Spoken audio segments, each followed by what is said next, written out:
What is up, you guys? This is All Day Day 1 on the PS4, and I'm going to be giving you my top 10 legendary weapons. So this is going to be, like I said, my own opinion, my own top 10. This is from my own experience. So I know a lot of people are going to have their own opinions on certain legendaries and what places they should be put at. But like I said, this is just based off my own experience and everything. So the thing I'm looking for generally in these weapons are going to be how well or how good these engraves are going to be, how much of a difference does it make on nightmare difficulty, and not just that, but I'm also looking at the stats as well.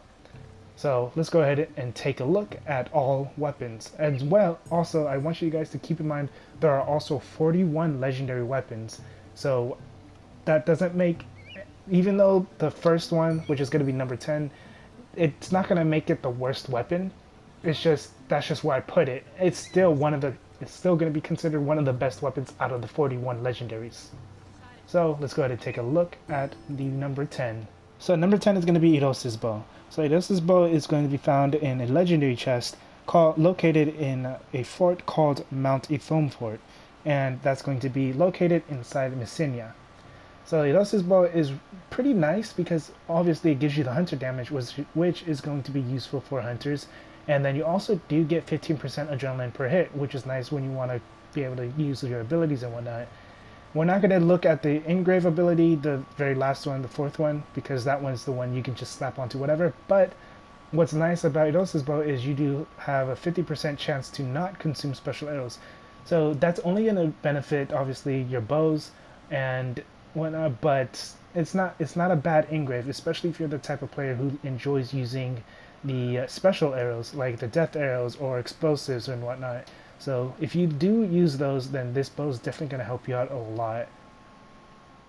So for number 9 is going to be the Polyphemus Cyclops Bludgeon, and you can get this weapon by defeating Brontes the Thunderer. And Brontes the Thunderer is one of the mythical creatures that you have to end up fighting, and he's a Cyclops. It's not a hard weapon to end up getting, but for the stats, you get assassin damage, which generally isn't going to be the best option for this type of weapon. It would have been a lot better if it gave you warrior damage, but what's nice is it gives you 15% damage with heavy bladed weapons, so that right there obviously will give it a big increase in its damage. But the engrave is what's really good, is you get the extra 25% extra damage on elites and bosses. So that engrave can work obviously on something that's much stronger, much more beneficial for your gameplay style. So I wouldn't worry too much about actually using this weapon, rather just getting that actual engrave, because like I said, that engrave can make it a lot more easier, a lot smoother for you on nightmare difficulty when you have to go against bosses and elites and whatnot.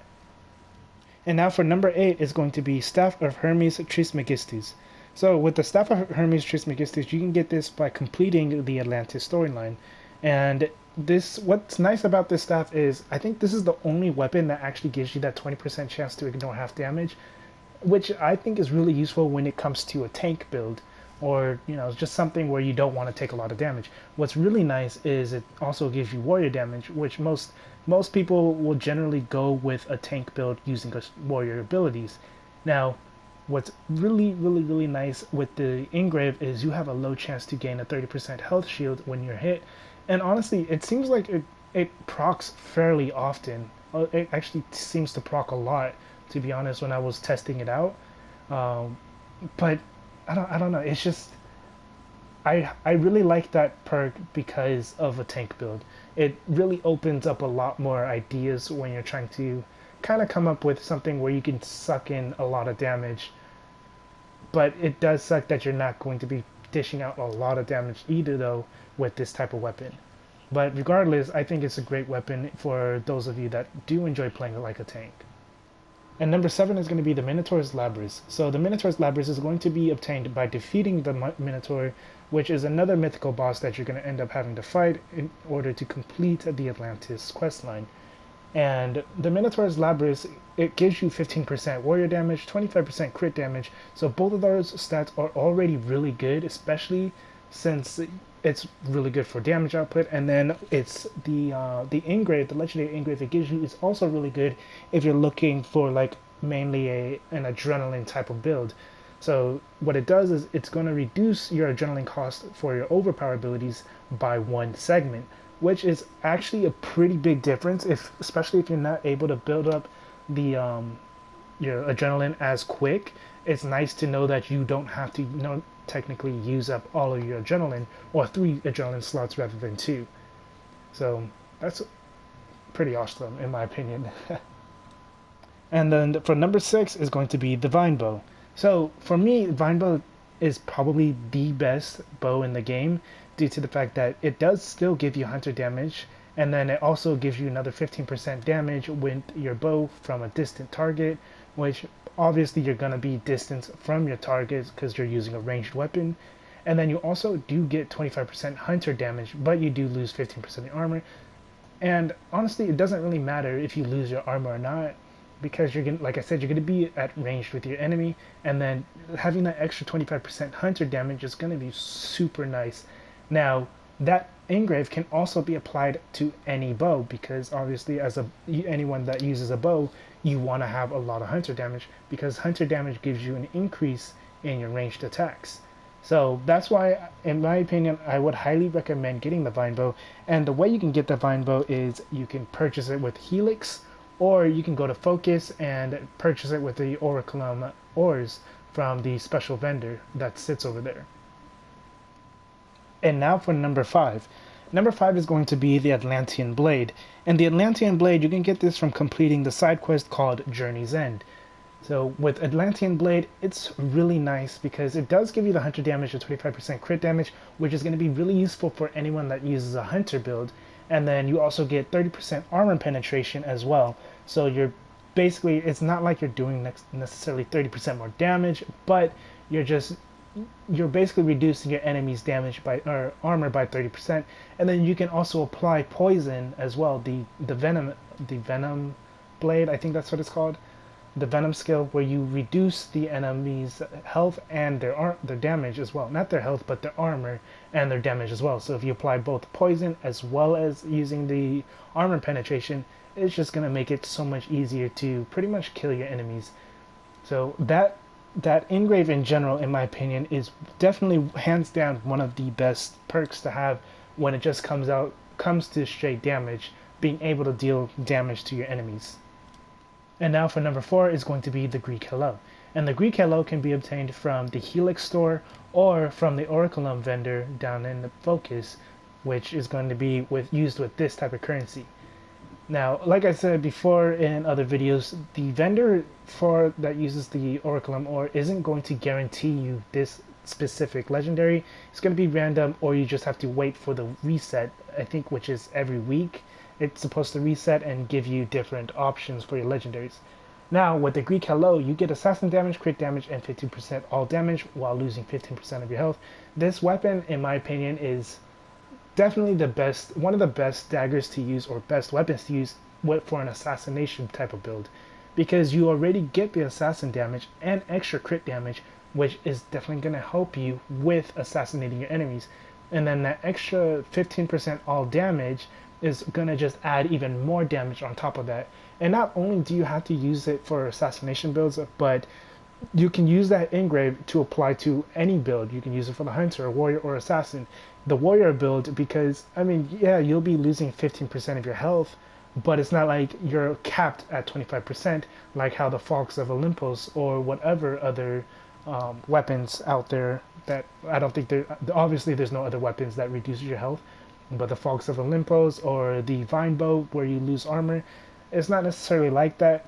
You can use that engrave for pretty much any ability or any build, and it still makes you really strong.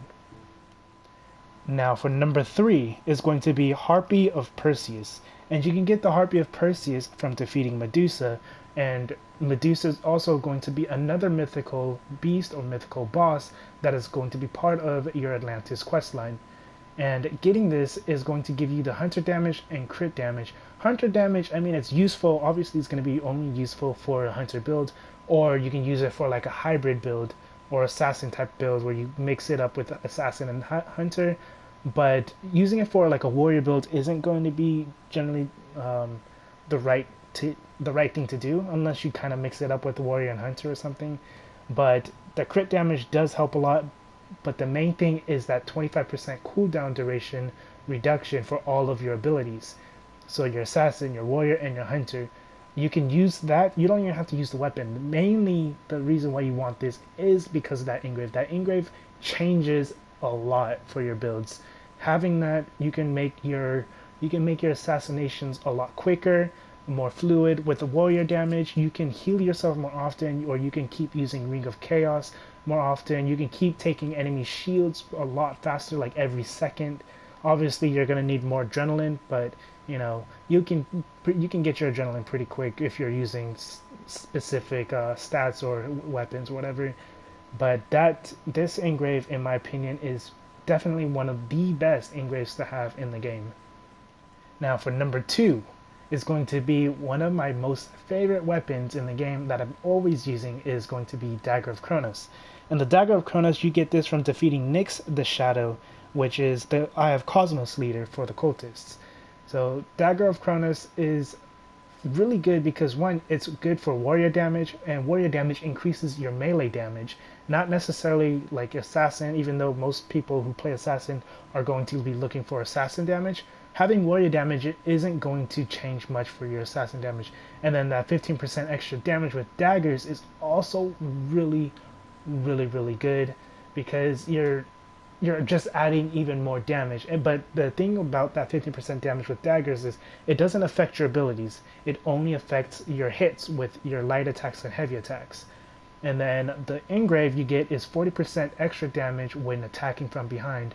And I'm not 100% sure if this affects assassinations if you assassinate an enemy from behind, because you can still assassinate an enemy in front of them.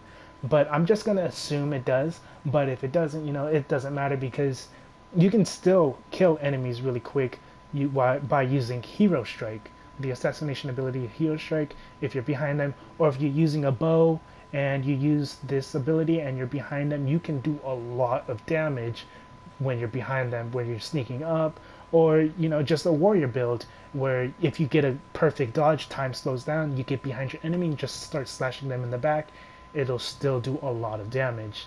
And not only that, it's not just your light and heavy attacks, but it also affects your abilities as well. So if your enemies are in front of you and you're behind them and you hit them, it's gonna you'll do 40% more damage with your abilities as well.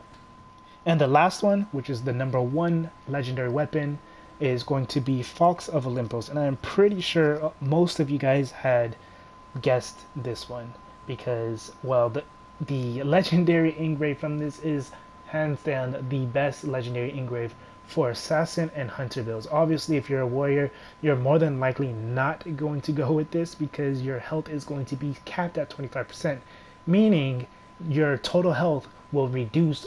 Like, let's say you have a total health of 100,000 health, then if you use this, you're only going to have 25,000 health, and that's just it. It'll still be considered 100% health, but it's only capped at that much.